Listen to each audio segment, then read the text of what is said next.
আসলে যে পরিস্থিতি ৩ পার্বত্য জেলায় বিরাজ করছে সে পরিস্থিতি এই গুমোট যে আবহাওয়া সেটিকে আসলে প্রশমন করার জন্যই কিছুক্ষণের মধ্যে রাঙামাটিতে সভা অনুষ্ঠিত হবার কথা রয়েছে। ৩ জন উপদেষ্টা সরকারের আসছেন, সরকারের অন্যান্য নেতৃবৃন্দ কিংবা কর্মকর্তাদের নিয়ে।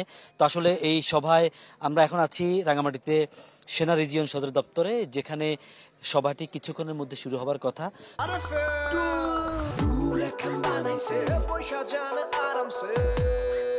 তো আমরা একটু ভেতরে যাবার চেষ্টা করছি। এরই মধ্যে যে ৮৫ জনের এই সভা হবার কথা ছিল, অর্থাৎ যেখানে এই সভায় যোগ দেওয়ার কথা ৮৫ জন সদস্য, এখানে সেনাবাহিনী, বিজিবি, গোয়েন্দা সংস্থা, আঞ্চলিক যে পরিষদ আছে সে পরিষদ এবং বিভিন্ন রাজনৈতিক দল, স্থানীয় বিভিন্ন ব্যবসায়ী নেতারা সবাই মিলে এই বৈঠকে যোগ দিবেন। তো এরই মধ্যে এতক্ষণ নাগাদ অবশ্য সরকারের ৩ উপদেষ্টা lieutenant general Jahangir Alam Chowdhury, AF Hasan Arif এবং শুক্রদীপ চাকমা তারা এসে পৌঁছার কথা ছিল। তো এখনও তারা এই সভাস্থলে এসে পৌঁছাননি।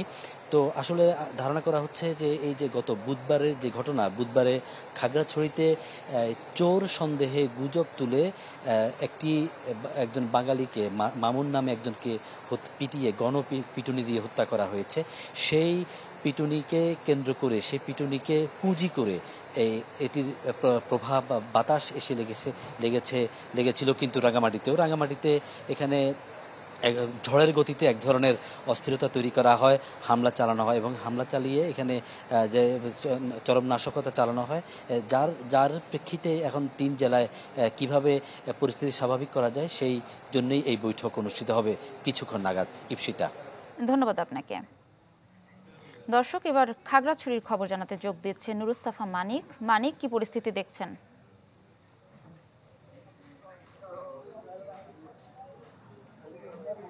ইপসিতা, আজকে সকাল থেকে যে খাগড়াছড়িতে সড়ক অবরোধ চলছে, যে যুগ্ম ছাত্র জনতার ডাকা, সেই সড়ক অবরোধ কিন্তু খাগড়াছড়িতে এখনো পর্যন্ত কিন্তু আমরা দেখছি যে শান্তিপূর্ণভাবে কিন্তু হচ্ছে। এবং খাগড়াছড়ি থেকে দূরপাল্লার তেমন কোনো পরিবহন চলাচল না করলেও কিন্তু শহরের যে জনজীবন সেটা অনেকটা স্বাভাবিক বলা চলে।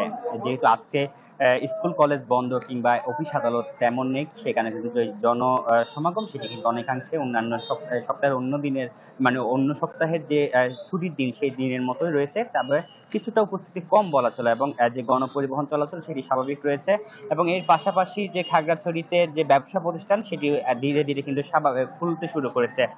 তবে পরিবহন চলাচল বন্ধ থাকার ফলে খাগড়াছড়িতে যেসব পর্যটকরা বেড়াতে এসেছেন সাজেক কিংবা অন্যান্য জায়গায় ঘোরার জন্য, তারা কিন্তু এখানে এসে কিন্তু আটকা পড়েছেন। তবে তারা এখনো অপেক্ষায় আছেন, যদি প্রশাসনের থেকে, আইন শৃঙ্খলা বাহিনী থেকে যদি কোনো ধরনের উদ্যোগ নেওয়া হয় তাদেরকে গন্তব্যে পৌঁছে দেওয়ার জন্য, তবে তারা সেখানে যাওয়ার জন্য অপেক্ষা করছেন।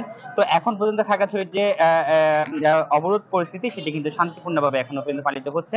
আমরা দেখেছি খাগড়াছড়িতে কিন্তু আইন শৃঙ্খলা বাহিনীর টহল জোরদার রয়েছে এবং বিভিন্ন উপজেলাও কিন্তু আইন শৃঙ্খলা বাহিনীর যে উপস্থিতি সেটি চোখে পড়ার মতো। ইপসিতা, অনেক ধন্যবাদ আপনাকে। দর্শক, রাঙ্গামাটি এবং খাগড়াছড়ির সর্বশেষ পরিস্থিতি জানছিলাম সহকর্মীদের কাছ থেকে।